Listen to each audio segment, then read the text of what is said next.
Don't ever eat Taco Bell again. MMA fans, Palmer Silver 101, UFC 144, biggest fucking kick-ass card of the year thus far. If you didn't see it, you can probably just like live stream it somewhere. My favorite place to go to check. They usually get taken off like a couple days. It's a popular site. It's called MMAcard.com, and like the day after or 2 days after, they always have like all the fights listed. And if they find like a broken link, it'll just say at the bottom it's a broken link. Anyway. Jump right into it. In my last video, I made my predictions for UFC Japan, and I was right about every single fight. I called the winner of every fight except for one. Rampage got rampaged by Bader, the guy that Tito beat.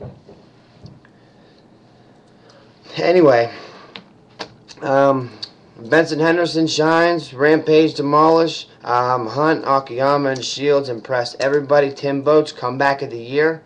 Definitely. Comeback of 2012 anyway. I think the best comeback I've ever seen was the Pete Sell versus Scott Smith. That was the best comeback. Best comeback ever. Well, your basic fan probably wouldn't know that. It happened a long time ago. I think it happened at a Ultimate Fighter season finale, but anyways, jump right into it. We do have in the UFC a new lightweight champion, Benson Henderson, and I called this. I said, if you have any ducats, lay them down on Benson Henderson because I got a good feeling about this. Ooh, I got a good feeling.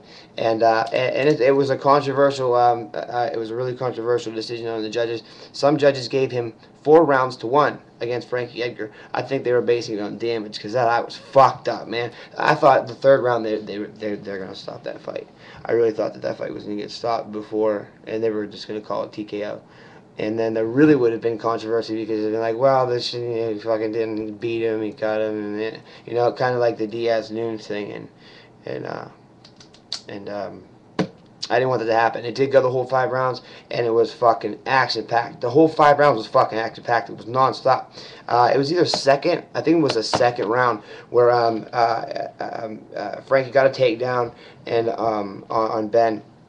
And ate a fucking brutal up kick, man. It busted his fucking nose up, and buckled his knees. Unfortunately for Henderson, there was probably about 10 seconds left in the round, so he pounced on him and tried to finish him off with some quick ground and pound. And Edgar, with his incredible heart, fought his heart out. I mean, I was clapping, screaming. I almost had a goddamn heart attack watching this fucking fight. And he got to his corner and answered the bell for the next round.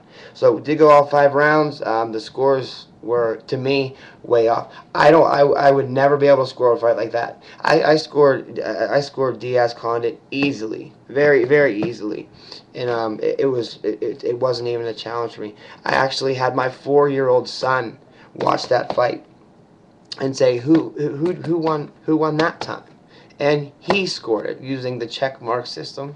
Well, he won, and he thinks Nick Diaz won, and he's 4.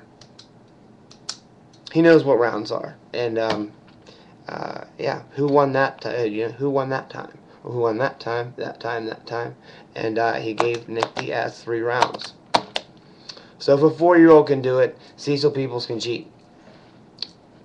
Anyway, Rampage got rampaged. I'm really sincerely disappointed in him. I knew he wasn't on weight when he was walking up. Just walking up to the scales, he looked like shit. He looked like a fat slob piece of shit.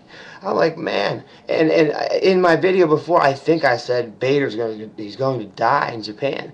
He fought really hard to get on that card. He did. He fought really hard to get on the card. He's Pride veteran. He came out to the Pride music. I got to give him props for that. I love the Pride entrance theme song, and he did do a power bomb in, I think, the 1st round, and Ryan Bader landed so awkwardly on his right arm. It was almost like he landed in a Kimura, and then but from that slam he was able to reverse Rampage just induced some ground and pound out I believe it was 30-27 unanimous decision against Quentin Rampage Jackson. And overweight Quentin Rampage Jackson came in at 211. So I wonder what he weighed fight day. You know, he was probably a heavy boy. I saw him when they were clinching against the fence, and I remember he used to make fun of Chuck Liddell and say he had a muffin top. Well, he had the biggest muffin top. It looked like James Toney in there. It did. It did. It really did. It looked like James Toney in there. He didn't fight up to his full potential. He didn't train to his full potential. I think he took Ryan Bader lightly. Bader says it publicly. I think he took me lightly, and he lost the fight.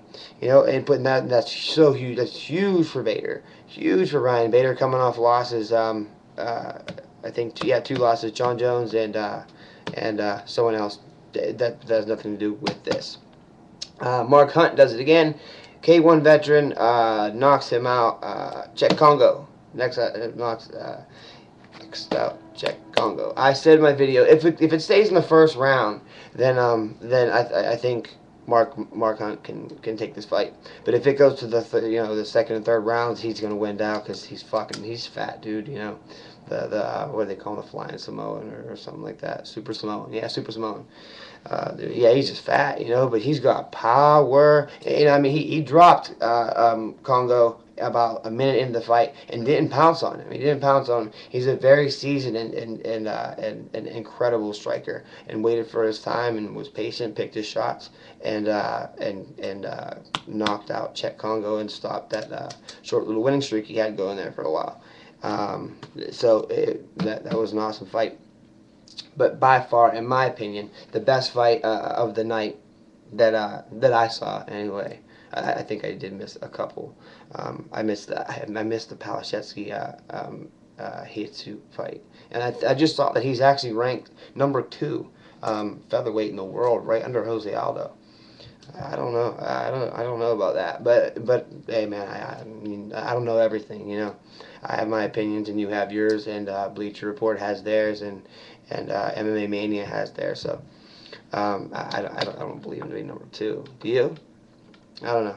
But anyway, fight of the night for me was Shields and Akiyama. Akiyama's throws were, well, I mean, no. Fight of the night's got to be Ben Henderson and Frankie Edgar. There's no doubt about that. Never mind. I was just impressed with both these guys. Here's what I wasn't impressed with. Shields stand-up. Shields stand-up looks like Hoist Gracie's did it in UFC 1. He was doing this thing, like a robot. And he looked really tentative, like he was afraid to get hit by Akiyama. I would be afraid to get hit by Akiyama too, but I mean, this is MMA. You have to learn how to strike. And it surprises me because he comes from such a great camp. He comes from the Cesar Gracie camp. He trains with the Diaz brothers.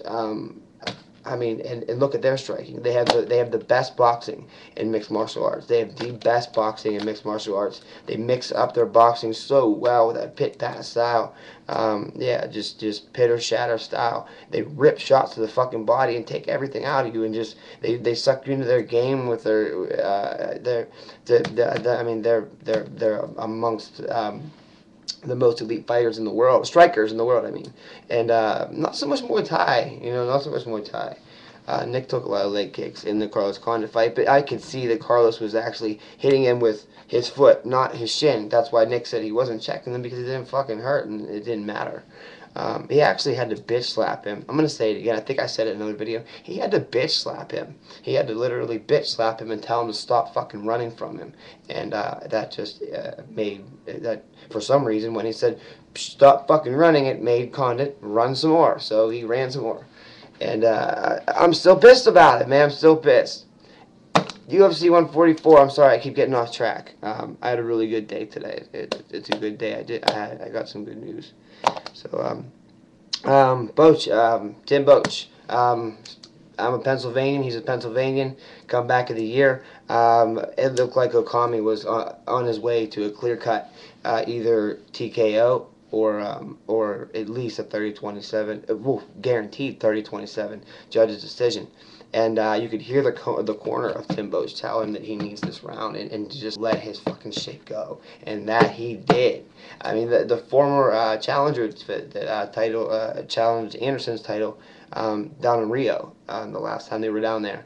He was hit with some heavy leather against the fence. Non-stop uppercuts. The fight should have been stopped. I think it was stopped a little bit too late. I mean, I've never seen Okami get beat down like that. Not even Anderson. I think he beat him down worse than Silva did. And he was getting battered for the first 2 rounds. Battered. I actually thought that was a mismatch. I thought that there's no way. He just challenged Anderson Silva. Anderson Silva's a fucking ninja, you know, and he got in there with that guy. And his next guy is Tim Boetsch, and I mean, this is why I love the sport. Anything can happen. Anything can happen at any time. I fucking love it. But let's get to let's get to this. In your opinion, who did win that fight? Did Frankie get robbed, or did Benson Henderson do enough to take the belt from the champ? I feel like he did. I was trying to be severely, because I'm a biased guy. I was not biased. I mean, these 2 names don't. I like them both. I respect the hell out of both of these guys. But I was pulling slightly for Ben to win the strap, and like I said, I called it in my video. Just if you have some money, lay it down. I have a feeling. So yeah, they gave 2 judges gave him 4-1, and 1 judge gave it 3-2, all in favor of Ben Henderson. So he is the new 155-pound champion, and Edgar needs to drop to 45. I think that him and Aldo would make for an incredible display. I can't even imagine what game plan either one of them would come up with for each other. You know, but it would just be fantastic to see those 2 put together. Can't wait to see Miesha Tate and Ronda Rousey on the 3rd. That's going to be incredible. Showtime, Strikeforce. I'm very disappointed in Rampage.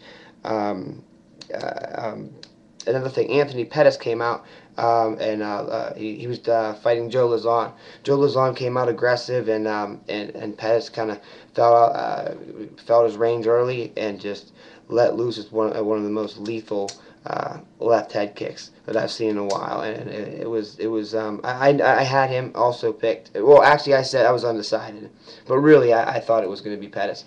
And now they're talking about a title shot for Pettis, and I mean, because he was the last guy in the WEC, of course, with that fucking awesome kick he did, pretty much sealed the deal for him to outlast Ben Henderson in the last WEC lightweight title fight. He beat him with that super kick, and you know, they want to see a rematch between Edgar and Ben, and they want to see a rematch between Pettis and Ben. So what do? You know, I think I wouldn't mind seeing Edgar and Henderson do it again. I think Pettis needs to get up there like 1 more fight. Give him 1 more fight, see what happens. Give him a tough guy. Give him he's a good 50-pounder. If you have any suggestions about who, I mean, if you agree with me that they should give Pettis, I think that Pettis needs 1 more fight before he goes for a title. Who would be the best opponent? Question of the day: best opponent for Anthony Pettis if he has to fight 1 more fight to get to the title? Who would it be? Who's a good matchup for Pettis? Off the top, I can't think of anything. I'll post something, you know, along the way, or I'll edit it in later, something like that. Mitsugaki, I picked Mitsugaki to win, and he didn't win by judges' scorecards. He didn't win at all, says the judges. But he was awarded his win bonus by Dana White because that judging was fucking terrible. He won that fight. It was clear as day. It was just as clear as the Diaz Condit fight. It was just as clear as Nam Fan, Leonard Garcia. I got to do something about these fucking judges, man. I think 2 judges gave Condit that fight too. I told you, man. That shit irks me. It kicks me up, and I don't like that. But you know, really would make a difference. Diaz would have got his title stripped anyway. But it really does irk me. But UFC. Oh yeah, what about Tim Boetsch? Was that a better comeback than Todd Duffy and was that Mike Russo?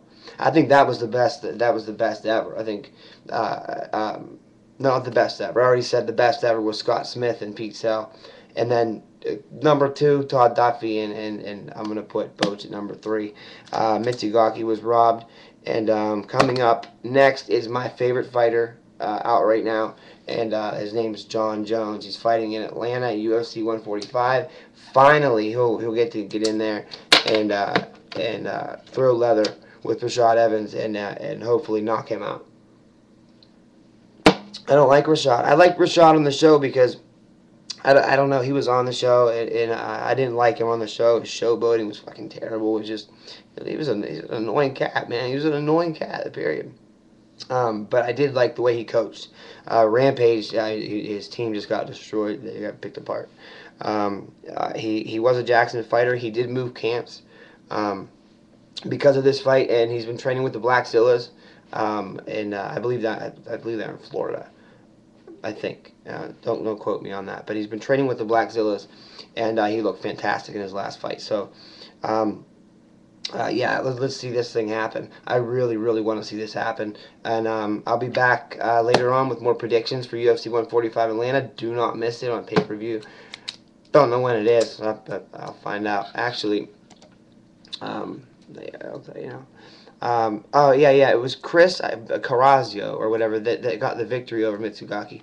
That really pissed me off. That wasn't it wasn't even right. It wasn't fair, and it just made me sick, you know. UFC 145 is Jones and Jones versus Sugar Rashad Evans. And I see Jones winning this again. I don't, as of right now, like I said, I don't see anybody stopping John Jones. I just don't see anybody stopping John Jones. I